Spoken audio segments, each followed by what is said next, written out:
So I don't want to sound like a total idiot. There might not be a plot, but it's got to be accurate. And then I promptly fell asleep.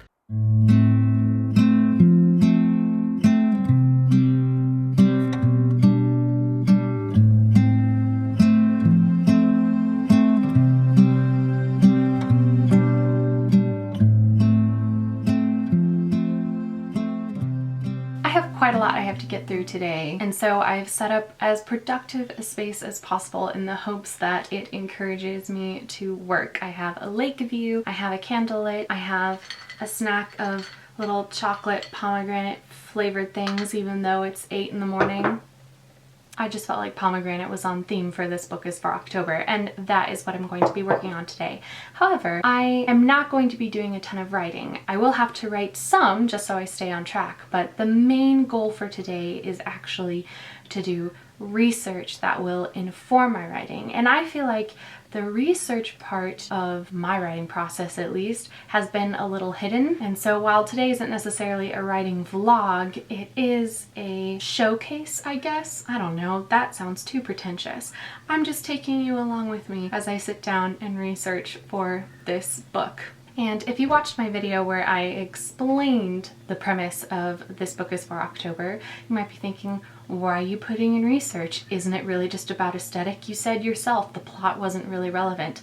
And yes, that is all true. However, my main character, she lives in a cottage in the forest, or kind of on the edge of a forest, and she has a garden with herbs, and she does a lot of things with her herbs. And here's the thing, I don't know a ton about herbs, but my sister does. She's kind of getting her PhD in herbs, and so I don't want to sound like a total idiot when I present this story to her as a gift for Halloween this year. I have 4 books that I'm going to be flipping through. The first and the most on brand is Kitchen Witchery. Subtitle: Spells, Recipes, and Rituals for Magical Meals, an Enchanted Garden, and a Happy Home. Sounds right up this story's alley. This is probably the one I'm going to look through first. These 2 are smaller. They're just for natural remedies, at-home cleaning products, and like actual physical remedies for bug bites and stuff. The main character of This Book is for October sells some of her things to a local apothecary to make money, and I need some recipes of things that she makes. And the final book I'm going to be pulling from today is the Herbs Source Book.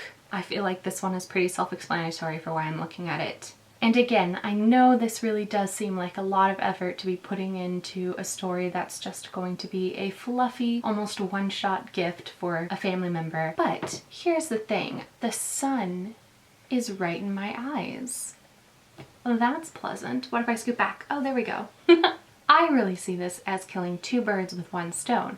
The reason for that is my 2019 NaNoWriMo story, which I do intend to fully pursue as a potentially publishable book. The main character in that story also works with herbs because she makes teas, and also, weirdly, now that I'm realizing it, works in an apothecary. So any research I do for this story will also be informing that story, and I'm totally fine doing that because, again, This Book is for October is for just 1 person. I have no intention of ever putting it out into the world, and so no one will know if I basically plagiarize myself, except for the fact that I'm putting the information out on YouTube, but oh well. I'm looking forward to getting started on my research, but before I'm able to do that, I actually have to first update my author journal. I'm going to make a tracker page, specifically in the This Book is for October section. I did the calculations. If I want this story to be 60,000 words-ish by October, I have to write roughly 1,070 words every single day for the next 6 weeks. And I think my best shot of actually achieving that goal is to create a word count tracker where I can fill in a little bubble or square or something for every 500 or 1,000 words, just because those tend to motivate me. But then once those are done, I can actually get into the research. So first things first, I'm gonna eat some candy at 8:30 in the morning. Ooh, that tasted fancy. Slight change in plans. I realized that even though I have all of my supplies for proper note taking. I did not grab my more decorative writing utensils that I use to make spreads, and people in the rest of the cottage are asleep and I don't want to go walking through the halls to grab my stuff. So instead, I'm just going to start my research. The pens that I'm using today to take my notes are the Pilot Friction erasable pens. They're really, really nice. I don't want to write in these books, but I will be tabbing them. So the nice thing about these Post-it notes is that they're actually one-handed, here we go, see-through. So if you don't want to write directly in your book, you can put the Post-it over and you can still read and, you know, maybe write your note in this little space here. So I have these on hand for taking notes directly in the book. And then I have these two tabs to page mark. Green and purple have two different meanings. The greenish yellow is just for natural uses of recipes or herbs or kind of other general thoughts, and the purple is specifically for magical uses. And I thought purple was an appropriate color for magic for some reason. So this is the general setup. I have my books, my supplies, my journal, a lovely little candle, a snack, and a drink. Also a second camera set up to heighten that production value. All right, I'm gonna jump right in.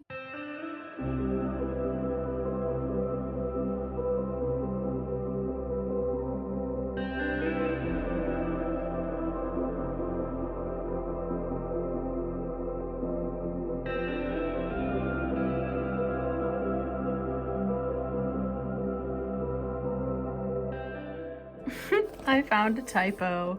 Kitchens have many more tools than most workshops.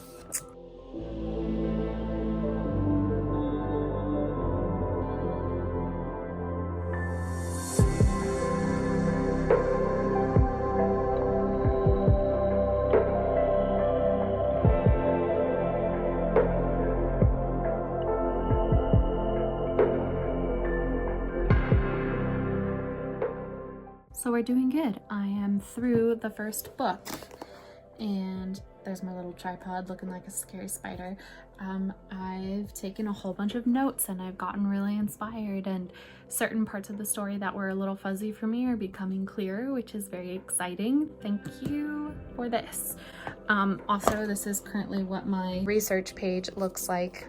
I kind of got flipped around in that I got inspired by something, so I was writing down my thoughts for a future scene, and then I realized if I let myself keep doing that, I was going to fill up all of these pages with future scene ideas. So instead I have written on these transparent sticky notes ideas for like actual scenes, and then here I have herbal research, and who knows who knows how legitimate this is, but this book kind of talks about the more like the spiritual uses for certain herbs. Basil is for protecting the home and bringing prosperity, and sage is for wisdom, and lavender for love. And I have this idea of this scene where our main character is walking down a path and she has to make a choice of what kind of herb she wants to bring with her to help her on her task, and it'll be kind of a moment of like self-discovery or something. I don't know. We're thinking about it though. So now it is time to move on to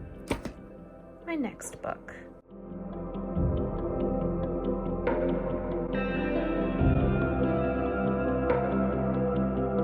My initial plan for this book was to go through and find any ailments that I thought it would make sense for my main character to have cures for. I would find a disease and write down the ingredients that its tonic called for.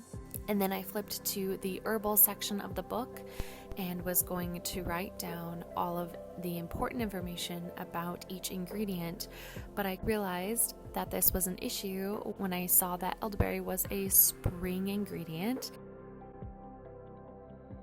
And so instead of going ingredient by ingredient, I flipped to the section of the book that listed all the best harvesting times for the plants, and I wrote down all the plants that are ready to harvest in October.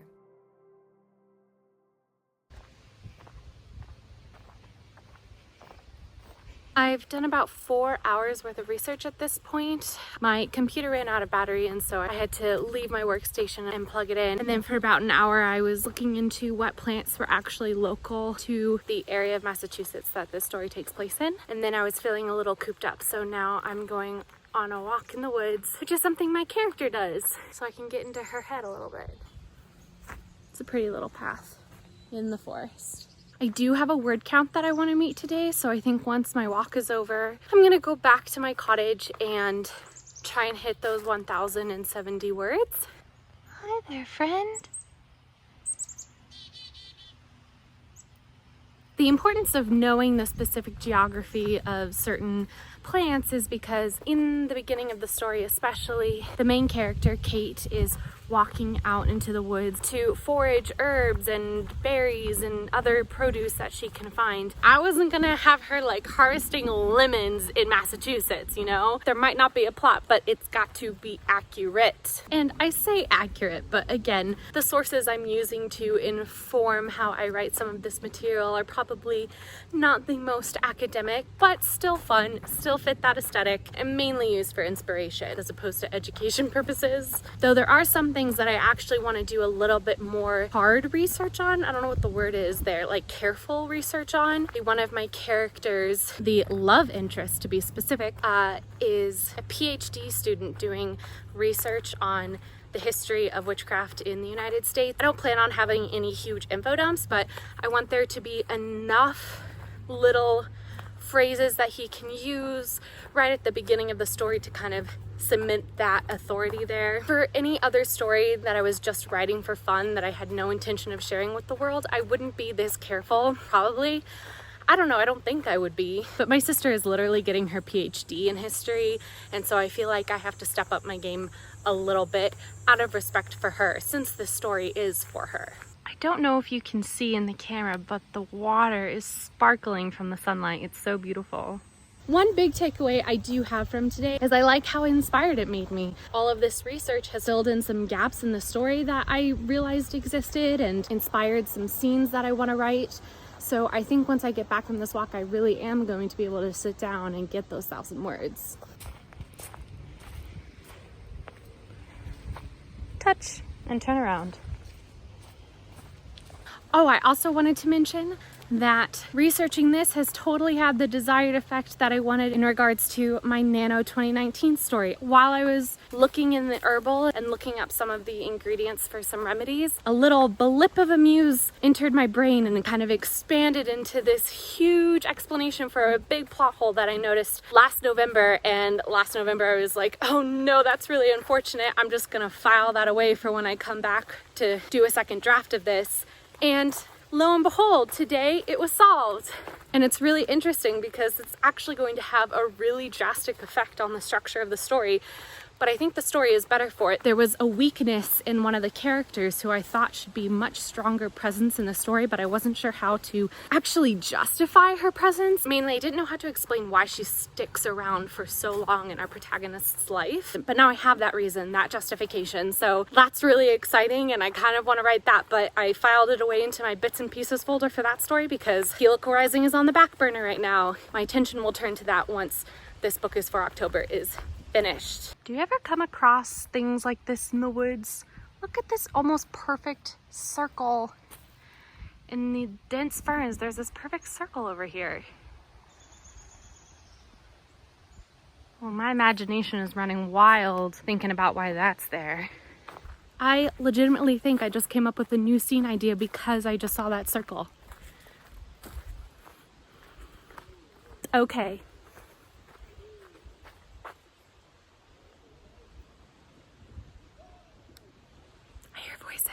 I'm just gonna stay real quiet because we're not near any docks or any cottages, so don't know where that sound is coming from.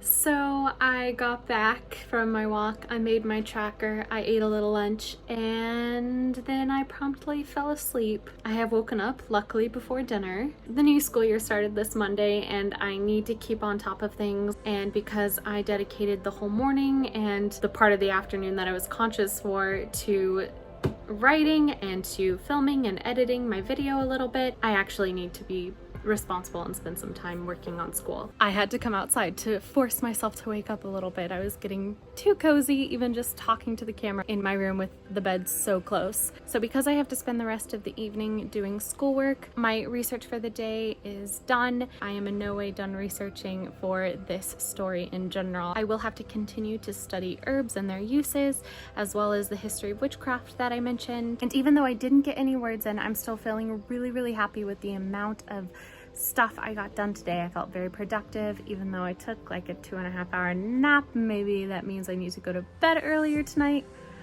Whatever, it's not relevant. What does research look like for you when you write? Do you do a ton of research up front, or do you write until you get to a sticky part and then do a little research and then continue writing?